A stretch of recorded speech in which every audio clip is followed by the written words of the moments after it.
Er du på jakt etter et lite startsett eller en liten mod så du kan ta med deg hvor som helst? Da bør du følge med her. Vi skal teste Vaporesso Target Mini.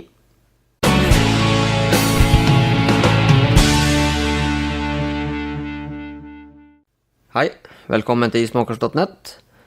I dag skal vi ta en titt på et startkit eller en mod ifra Vaporesso Target Mini.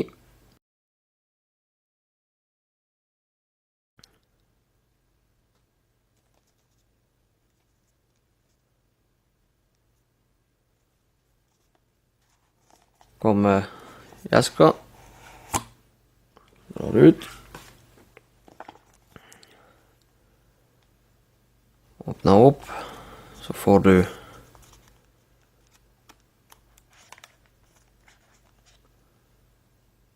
litt eske med lader og coil og manualer. Åpner opp, så får du modden.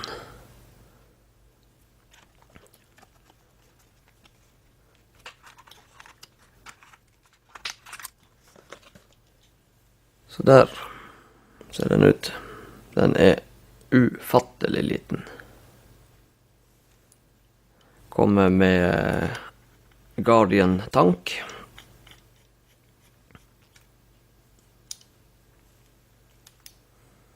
Her har du størrelsen. Bare for å sammenligne litt hvor liten den egentlig er. Her er en vanlig Bic lighter.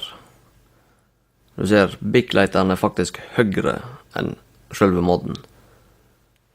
Her er jo Pico som er i utgangspunktet ganske liten. Du ser, den er jo et monster i forhold. Den leveres også med keramiske coiler. Dette er et kombosett som fungerer like godt for en nybegynner som for en som har holdt på med damping en stund. Den kommer med to forskjellige coiler. En som fungerer best til munn til lunge. Og en coil som fungerer best fra mod til lunge. Vi skal se litt nærmere på det. Den kommer også med to forskjellige driptipper. Det her er den som er beregnet for mod til lunge. Og så har du en liten en her, som er munn til lunge. Har litt mer, du ser, veldig liten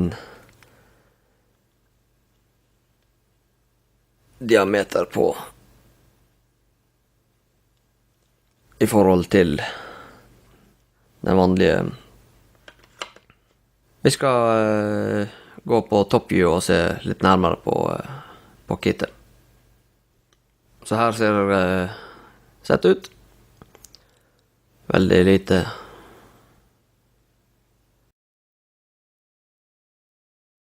Tanken det er en Guardian. Den er såkalt leak-proof. Den har også dobbel barnesikring.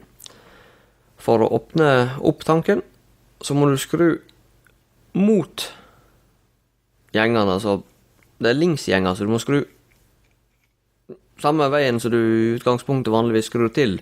Skrur du for å åpne, så tar du ut toppdelen.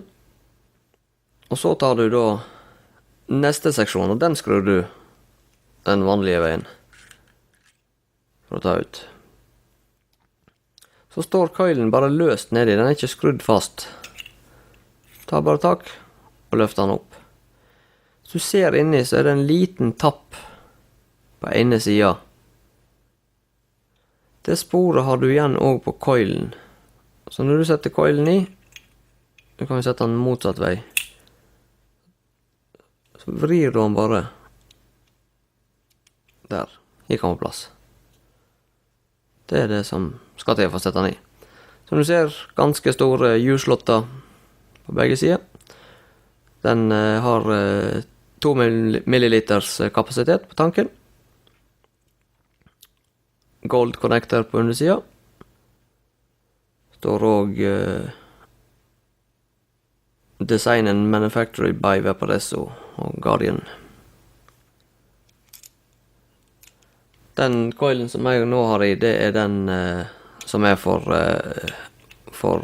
mod til lungedrag.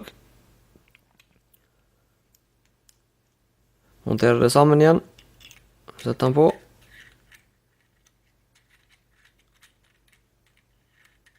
Hvis vi bare traff der, kom an.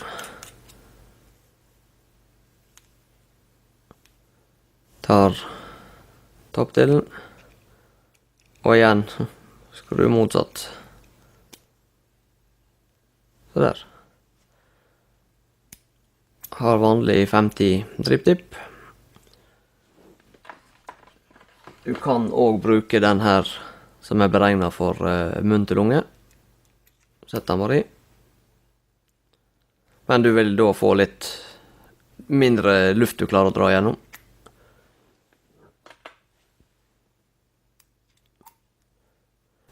Luftinga den er i toppen. En slott på hver side. Ta tak i den, og så vrir du bare. Stengt.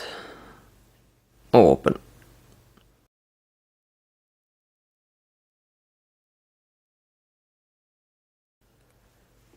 Modden den har innebygd batteri.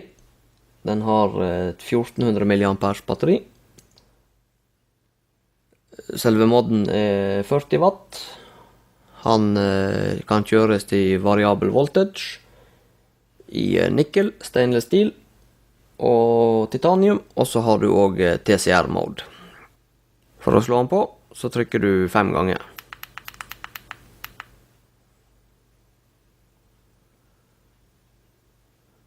Veldig enkelt og greit display. Har 3 knapper og fyringsknappen. For å justere opp og ned på watt eller på temperatur, så har du 2 øverste.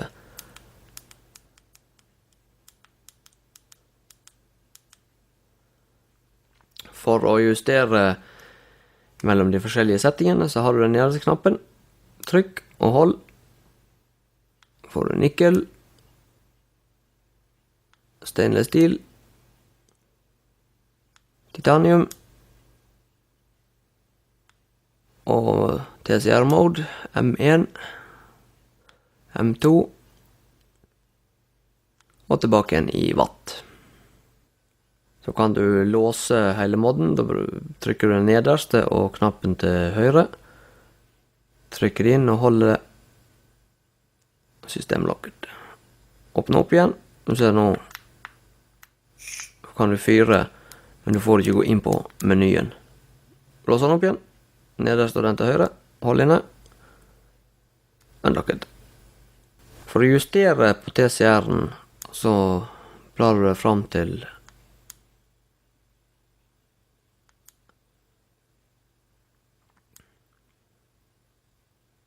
der. Nå er han i M1. Det er samme om du bruker M1 eller M2. Så trykker du på den nederste knappen 3 ganger. Så kommer du inn i settingen til TCR. Derfor du justerer både M1 og M2 rangen på den. Det er de grunnleggende justeringene som du har. I den lille eska som lå i boksen, så finner du lader, USB til mini-USB. Der følger med en ekstra coil. Det er den coilen som er et munn til lunge. Så får du en mappe inni med masse brosjyrer. En quick guide. Og forskjellige språk. Bare raskt opp hvordan modden er sammensatt og fungerer. Enda en quick guide. Samme, bare på andre språk. Så får du med et garantikort. Scratch and check, for å kontrollere at det er et ekte produkt du har.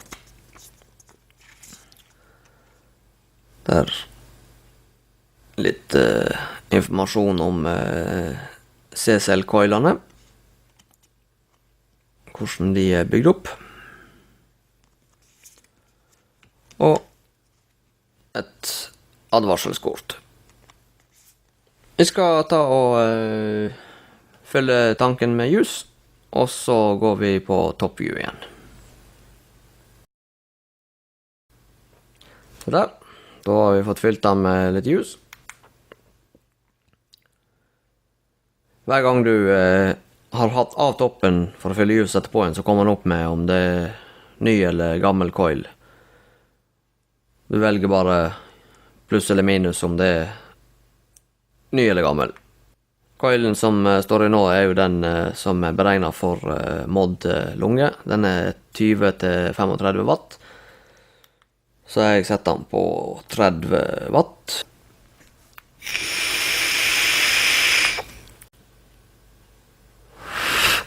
Som du ser, han leverer veldig, veldig bra. Det er som en fullblods vanlig mod i miniformat. Veldig god smak. Han gjengir smaken av juicen ekstremt godt.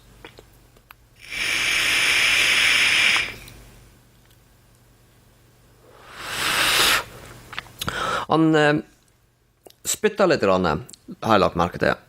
Det gjør han ikke hvis du bruker den driptippen som er beregnet for munn til lunge.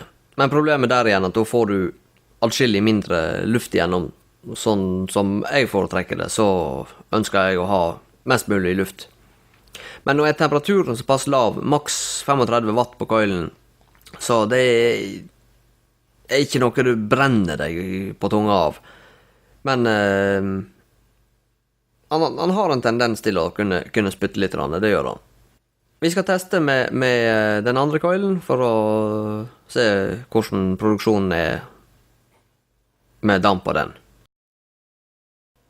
Så der, da har vi fått bytta coil. Sett i den andre. Den er 8 til 13,5 watt anbefalt. Han leser den til 0,35, og på coilen så står det 0,40, så den er noe høvelig close. Jeg har sett den til 12 watt. Jeg liker ikke å kjøre de helt opp imot maks, for de har en lei tendens til å kunne ryke mye fortere da. Så jeg bruker å legge meg litt under. Jeg har byttet og sett på den andre driptippen. Justert ned luftinga, så du har et lite hull. Når du vrir den, så får du den lange åpninga, men du kan justere den ned, så du får bare et lite hull der, så gjør det at den drar inn mindre luft.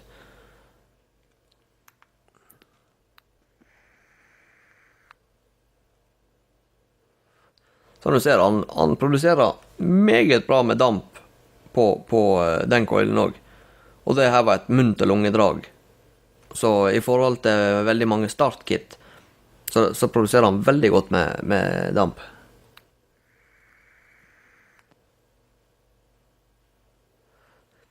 Fortsatt så gjengir han veldig, veldig godt med smak. Ønsker du å ha enda mer damp, så kan du justere han opp til full åpning og dra et lungedrag på han.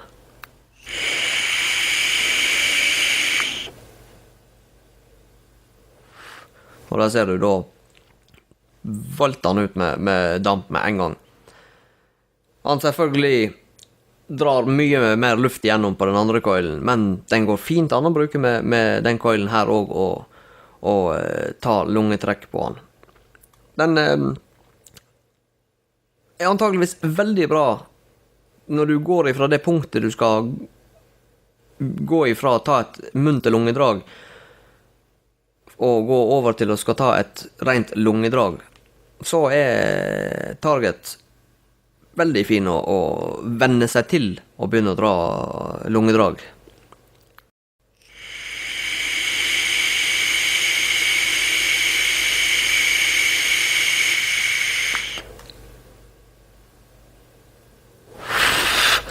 Som du ser, han produserer veldig, veldig bra. Gjengir veldig bra med smak. Så er du på jakt etter liten mod, lite startsett, viderekommende uansett. Han fungerer akkurat like godt i uansett hvilken kategori du er i. Så anbefaler jeg virkelig å kjøpe Vaporesso Target Mini. Fantastisk flott mod. Ufattelig liten, enkel å ta med seg. Du kan putte den rett i bukselomma uten å være redd for at du skal ødelegge den på grunn av at tanken er så godt beskyttet. Du har bare små deler ut av glasset som kommer fram. Han tar null plass å ta med seg. Vanvittig bra. Takk for at du valgte å se på ismakers.net. Husk å klikke på subscribe, så får du med deg alt ut av videoer som er lastet opp.